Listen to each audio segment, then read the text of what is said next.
तो हम देख रहे हैं preparation methods for alkenes. 4 methods हो गए, from alkyne, from alkyl halide, from alcohol, from dihalide. ठीक है, जिनके नाम थे रिडक्शन ऑफ अल्काइन, उसमें अलग अलग देखा, लिंडलर और Birch. Then from alkyl halide में हमने देखा डीहाइड्रोएलोजिनेशन, जिसमें एक सर्जेफ रूल भी पढ़ा हमने। तीसरा था डिहाइड्रेशन ऑफ अल्कोहल, इसमें भी सर्जेफ रूल अप्लाई होता है एनसिमेट्रिकल के लिए। उसके बाद डीहैलोजिनेशन विसिनल और जेमिनल से। Okay, now fifth method Kolbe's electrolysis. Fifth one is Kolbe's electrolysis. ये हमने अल्केन में पढ़ा है, याद है आपको? कोल्बेज इलेक्ट्रोलिसिस, कोल्बेज इलेक्ट्रोलिसिस कौन बात कर रहा है? ये कोल्बेज इलेक्ट्रोलिसिस ये हमने पढ़ा था अल्केन के अंदर, तो मैं वो रिवाइज करते हुए फिर आता हूं तो आपको जल्दी समझ में आएगा। हम क्या करते हैं इसमें, for example 2 moles of sodium acetate हमने लिया, 2 मोल्स ऑफ सोडियम एसीटेट, इसका कोल्बेज इलेक्ट्रोलिसिस किया। ये कहां पर जाते हैं? 2 सोडियम कैथोड पर, दोनों CO2 एनोड पर, और दोनों CH3 जो बचते हैं वो आपस में कपल हो जाते हैं और क्या बनाते हैं? ईथेन। याद है? 2CO2 + 2Na एनोड और कैथोड पर चला गया। लेकिन अगर हमको अल्कीन बनाना है तो हमको कुछ स्पेसिफिक जो है सॉल्ट लेना पड़ेंगे। जैसे एग्जांपल है CH2 CH2 COOH COOH। अगर मैंने इसको यहां पर यूज किया, ये डाइकार्बोक्सिलिक एसिड है, और ये डाइकार्बोक्सिलिक एसिड का नेम क्या होगा? अगर मैंने यहाँ HH लगा दिया तो इसका नाम बनता है COOH CH2 CH2 COOH। ये कुछ एग्जाम्पल्स आपको मालूम होना चाहिए, क्योंकि बार बार कहीं ना कहीं ये एप्लीकेशंस में आते रहते हैं। एक CH2 और कम कर देता हूं मैं, COOH CH2 COOH।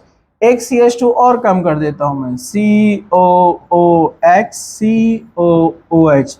This is ethane dioic acid, 2 carbon वाला ethane dioic acid, ethane dioic acid. इसका नाम, famous name, common name oxalic acid है। इसका नाम क्या है? Oxalic acid. ओके, और एक CH2 इसमें बढ़ा दिया हमने, क्या नाम है इसका? Malic acid.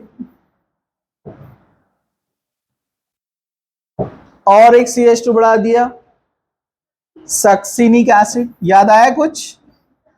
तो ये सक्सिनिक एसिड को हमने यहां पर यूज किया है। सक्सिनिक एसिड के दोनों हाइड्रोजन निकाल के हमने लगा दिया सोडियम, तो इसको बोलते हैं सोडियम सक्सिनेट। क्या बोलते हैं इसको? Sodium succinate. सोडियम सक्सिनेट का सेम कोल्बेज इलेक्ट्रोलिसिस करेंगे हम, काइनेटिक एनर्जी नहीं है, कोल्बेज इलेक्ट्रोलिसिस। दोनों सोडियम कहां पर जाएंगे? कैथोड। दोनों CO2 कहां जाएंगे? एनोड। और CH2 आपस में कपल हो जाएंगे। ये 2 अलग अलग CH3 थे ना, तो ये ज्वाइन हुए तो एक बॉन्ड बना। ये ऑलरेडी एक बॉन्ड है, तो यहाँ एक नया बॉन्ड बनेगा ना, मतलब CH2 double bond CH2 + 2CO2 + 2Na बन गया इथीन। अगर आपको एप्लीकेशन पूछता है कि ब्यूटीन बनाओ, ब्यूटीन, इधर खड़े हो जाओ, अगर आपको बोला ब्यूटीन बनाओ, तो ब्यूटीन के लिए डेफिनेटली आप क्या करेंगे? इधर से एक H कम करेंगे, इधर से एक H कम करेंगे, CH3 लगा देंगे ना। जैसे उसने आपको ब्यूटीन के लिए बोला CH3 CH double bond CH3, ये ब्यूटीन है, 2 ब्यूटीन। तो इसके लिए क्या करना है? सिंपल यही लेना है आपको, सॉल्ट। यहां से एक H निकाल के CH3 लगा दो, H निकाल के CH3 लगा दो, बराबर है ना? अरे बन जाएगा ना लॉजिकली। यहाँ पर डबल बॉन्ड आएगा तो CH3 CH double bond CH butene बन जाएगा। अरे बनेगा कि नहीं? तो आप एप्लीकेशन भी सॉल्व कर सकते हैं, थोड़ा इसको ध्यान से अगर देखें तो। ओके, तो ये था मेथड नंबर 5, एक एक्स्ट्रा में आपको यहाँ पर प्रिपरेशन मेथड दिया हुआ था।